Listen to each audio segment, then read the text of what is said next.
l'hijra en islam a deux catégories. Une hijra pour Allah et une hijra pour la dunya. Et celle d'Allah Ta'ala a deux catégories. Quand tu veux faire le hijra pour Allah Ta'ala, tu as deux catégories. Jusqu'aujourd'hui, les musulmans pensent que la hijra était obligatoire de Mecca vers Al-Madina. Et cela n'existe ni dans le Coran, ni dans le hadith de Nabi sallallahu alayhi wa sallam. C'est-à-dire, aujourd'hui, le patrimoine musulman, les sources islamiques sont incapables de nous livrer un texte dans lequel nous dit que le hijra de Mecca vers Al-Madina est obligatoire. La hijra était obligatoire. Mais rajouter de Mecca vers Al-Madina, on a falsifié le texte. Rajouter ce petit détail de Mecca vers Al-Madina, on a falsifié le texte. Je ne peux pas expliquer les détails de cela, on va le voir dans le programme de l'année, le programme qu'on fait cette année sur l'histoire, mais en conclusion. J'ai un hadith que rapporte Muslim et d'autres, et Bukhari aussi, d'après Yazid ibn Abi Ubayd, d'après Salam ibn Akwa. Un jour, Salam ibn Akwa était avec Marwan ibn Hakam, le gouverneur de Bani Umayya. Il était avec Marwan ibn Hakam. Et Marwan ibn Hakam lui a dit que irtadadta an hijratik, tu as apostasié ta hijra, c'est-à-dire tu as délaissé, trahi ta hijra. Et là, Salam ibn Akwa lui dit قد أذن لي رسول الله صلى الله عليه وسلم. Le prophète صلى الله عليه وسلم m'avait donné l'autorisation. Là, c'est le raccourci. Mais si je prends le témoignage d'un autre qui était présent, Amr ibn Abdullah ibn Mujahid, nous rapporte que Jabir ibn Abdullah était là. Il lui a dit, Ya Marwan, le prophète sallallahu alayhi wa sallam a dit, Ya Aslam, la tribu de Aslam, d'où vient Salam ibn Akwa, Ya Aslam,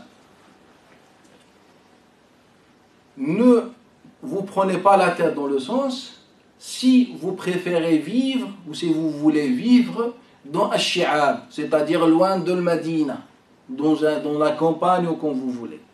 فقالوا يا رسول الله, les gens de Aslam, cette tribu dit Ya Rasulallah, إنا نخاف أن يضر ذلك بهجرتنا, on a peur que ceci annule ou invalide notre hijra.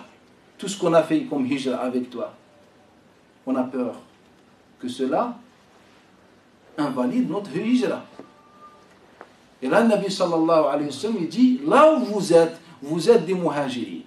Là où vous êtes des muhajirin. Donc le Nabi sallallahu alayhi wa sallam nous dit tout simplement que pour vous, la tribu de Aslam, donc la théorie célèbre répandue aujourd'hui chez l'ensemble des chouyurs malheureusement, c'est que le hijra était obligatoire pour tous les musulmans de Mecca vers Al-Madina. Et bien, Nabi sallallahu alayhi wa sallam dit à une tribu complète que le hijra n'existe pas pour vous. Et la hijra réelle, c'est là où vous êtes. Je vais vous expliquer ce que ça veut dire, cette parole. Un autre exemple, qui est toujours dans le Bukhari, d'après Al-Awza'i, حدثنا الزهري عن عطاء بن يزيد الليثي عن أبي سعيد الخدري أن رجلا أعرابيا. Un Arabien, un homme, est venu voir Nabi sallallahu alayhi wa sallam. Ya Rasulallah, uridu al-hijra. Je veux faire le hijra et rester avec toi à Médine. Donc je veux faire le hijra et rester avec toi à Médine. فقال له النبي صلى الله عليه وآله وسلم, lui a dit, as-tu des ibil, des chameaux? هل عندك ibil? ألك ibil? قال نعم, si, j'ai des ibil. قال أتخرج صدقتها? Tu sors sa zakat, la zakat de tes chameaux, la zakat annuelle. قال نعم.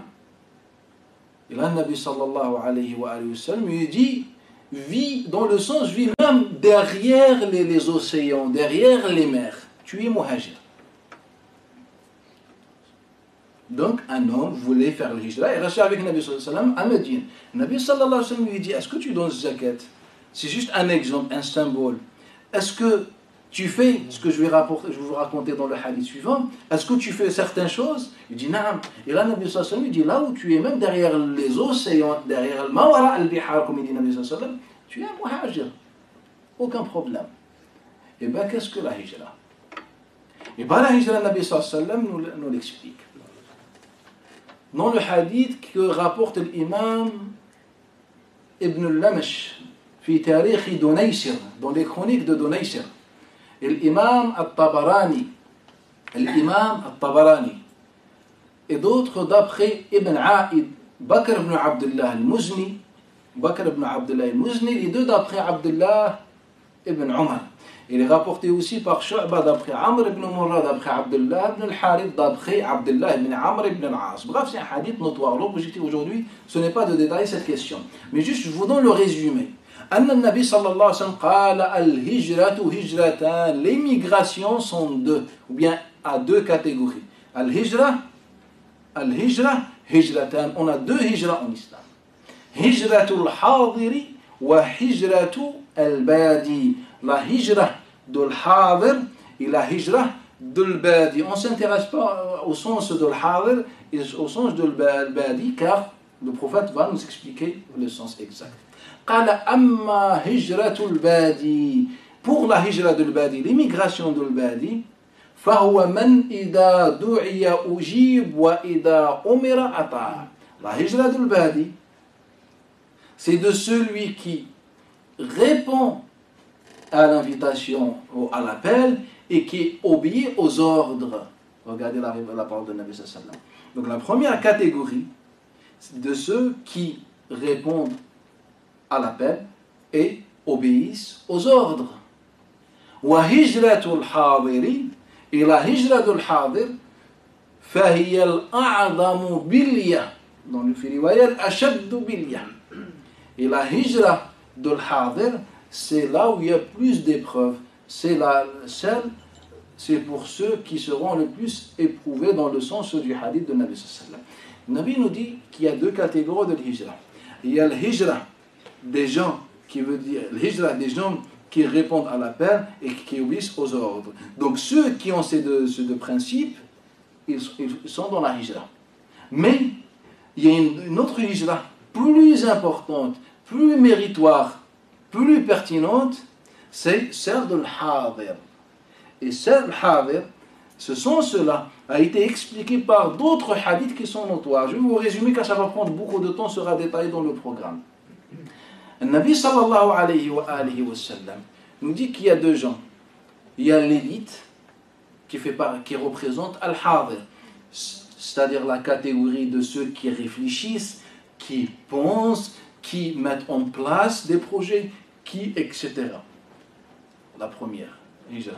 Deuxième hijra, c'est de ceux qui répondent à l'appel de cette catégorie, ceux qui obéissent à cette catégorie. Et tout cela, on va voir en détail, on va déterminer ces deux catégories dans la société de Nabi sallallahu alayhi wa sallam. Bref, on a des dizaines de hadiths de Nabi sallallahu alayhi wa sallam qui parlent de ce que je viens de dire, qui résument ou bien qui nous détaillent ce que je viens de dire. Et donc, généralement, on n'a pas un hadith dans lequel le Nabi sallallahu alayhi wa sallam nous dit la hijra, c'est de Mecca vers Al-Madina. Al-Nabi, c'était comme un choix. On va expliquer les raisons et les motifs pour lesquels le Nabi sallallahu alayhi wa sallam a choisi Al-Madina. Donc, mais en vérité, Al-Nabi sallallahu alayhi wa sallam a émigré, s'est rendu à Madine comme il pouvait se rendre à n'importe quelle ville. Après, on va expliquer les critères que le prophète sallallahu alayhi wa sallam a pris en compte pour choisir Al-Madina et non une autre ville. Donc, en conclusion, Al-Hijra a deux catégories. La Hijra de l'élite, de ceux qui réfléchissent, ceux qui proposent, ceux qui pensent, ceux, etc. Et ceux qui sont là pour leur soutien, pour donner leur soutien, et ils sont en train de faire leur vie, ils ont des occupations, et quand on a besoin d'eux, ils répondent. C'est ça la parole de Nabi sallallahu alayhi wa sallam. Et c'est pour ça que Nabi sallallahu alayhi wa sallam n'a jamais demandé aux compagnons de venir à Madine. Ça n'existe pas. Jusqu'à aujourd'hui, combien de compagnons, on dit lorsqu'on parle de hadith de Nabi sallallahu alayhi wa sallam, le problème chez nous aujourd'hui, nous les prédicateurs, comme vous voulez, ou les ulama, c'est certain, en vérité, on ne réfléchit pas souvent. Souvent, notre raisonnement est suspendu, il est de côté. On ne réfléchit pas. Quand on prend le patrimoine qu'on a, les hadiths, la sira, la vie de Nabi sallallahu alayhi wa sallam, on a des dizaines de tribus musulmanes qui ne vivaient pas à Madine. On avait des tribus à Najd, des tribus au Yémen, des tribus vers le nord, d'autres vers l'ouest. Et ils venaient de temps en temps voir Nabi sallallahu alayhi wa sallam. Pourquoi le prophète n'a jamais demandé à ces musulmans de faire la hijra et venir à Madine? On n'a jamais réfléchi, car on pense que le hijra c'est facile. Le cerveau musulman ne réfléchit pas. Les chapitres de Shura en particulier ne fonctionnent pas trop. Le prophète a parlé de l'hijra.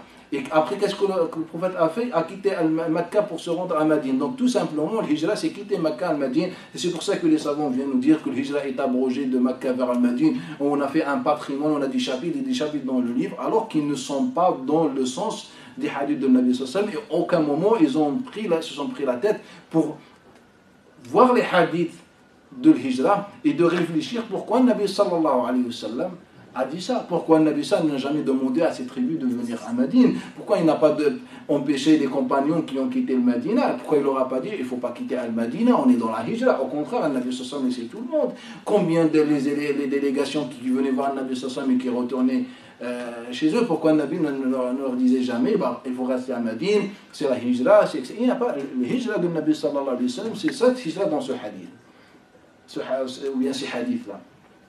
Et puis quitter Al-Makka vers Al-Madina, ce n'est pas, si vous voulez appeler ça un voyage ou une hijra, après il n'y a aucun problème sur l'appellation, mais ça ne représente pas le sens de la hijra en islam. Le hijra en islam est beaucoup plus noble que quitter Makka vers Al-Madina, un déplacement physique.